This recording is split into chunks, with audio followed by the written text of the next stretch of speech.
Honey, pull up a chair and get comfortable, because we need to talk about frenemies. You know the type. The ones who claim they're your sister, but the moment you get a blessing, their face turns sour. That was Bianca. My name is Nia, and Bianca and I were tight since kindergarten. We were shadows of each other. If I was breathing, Bianca was right there beside me. People used to joke that we shared a brain. I loved her like blood. I was the dreamer, always chasing the next goal, and I thought she was my anchor. But looking back, I was blind. See, every time I got a promotion or passed a big exam, I'd run to tell her, expecting screams and hugs. Instead, I got a dry, "Oh, that's nice," or a "Are you sure you can handle that job?" It was subtle, just enough to make me doubt myself. Then I met Marcus. Marcus was everything. Kind, successful, and he looked at me like I was the only woman in the room. When I finally introduced him to Bianca at dinner, I expected her to be happy for me. Instead, she looked at him like he was a suspect in a crime lineup. She didn't ask, "How did you meet?" She asked, "So, how many baby mamas are you hiding? And why are you single at 30? What's wrong with you?" I was mortified. I apologized to Marcus all the way home. I thought she was just being protective. But that night, Marcus showed me his phone. His face was serious. "Nia," he said, "your friend just sent me a DM. You need to read this." I looked at the screen, and my stomach dropped to the floor. It was a long paragraph from Bianca, listing all the reasons why I was unstable, and why he needed to run before it was too late. My hands were shaking so bad I almost dropped Marcus's phone. Reading those words, "Nia is emotionally unstable. She's not wife material," felt like a knife twisting in my back. This wasn't protection. This was sabotage. Marcus didn't play games. He called Bianca right then and there on speaker. I listened as she stuttered, changing her story 3 times. First, she said she didn't send it.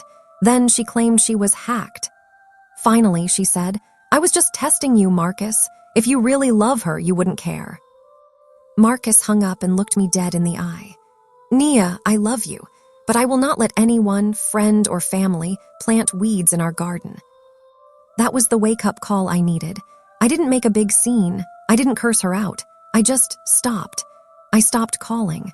I stopped sharing my wins. I realized that not everyone who started the race with you is meant to cross the finish line. 6 months later, Marcus proposed under the stars in a vineyard. It was perfect. Quiet, just us. We decided to keep the engagement low-key. No big announcement. Definitely no call to Bianca. But you know how family is. My little cousin posted a picture of my ring on Instagram. Not even 10 minutes later, my phone blew up. "Bianca, so you're engaged and I find out on Instagram. Wow." "Bianca, I guess I don't matter anymore." "Bianca, pick up the phone, Nia." I stared at the screen. The old Nia would have called back, apologizing, begging for forgiveness. But the new Nia, the one loved by a good man. I didn't reply. I didn't invite her to the wedding. And when I walked down that aisle, I didn't look for her face in the crowd. I looked at Marcus. I thought that was the end of it. I thought I was free. But a few months into my marriage, just when I was truly happy, my phone pinged with a notification that made my stomach turn. I looked at my phone. It was a WhatsApp message from Bianca. It was just 5 words. "Hope you're enjoying married life." My heart did a little flip, not out of love but out of shock. For a second, I thought maybe she was reaching out.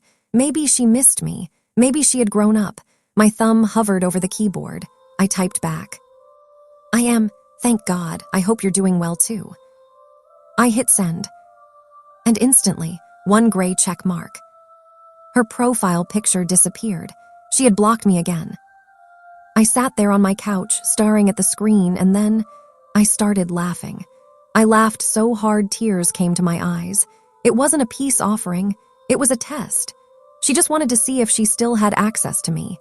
She wanted to see if I would jump when she snapped her fingers. Marcus walked in, saw me laughing, and asked, "What's so funny?" "Nothing, baby," I said, deleting the chat thread without a second thought. "Just closing an old door." See, I learned something powerful that day. Not every friendship is meant to last forever. Some people are just seasonal. They are there to teach you who not to trust, so you can appreciate the ones who actually love you. I looked at Marcus, my peace, my protector, my husband. We just bought a plot of land last week to build our dream home. We're talking about baby names.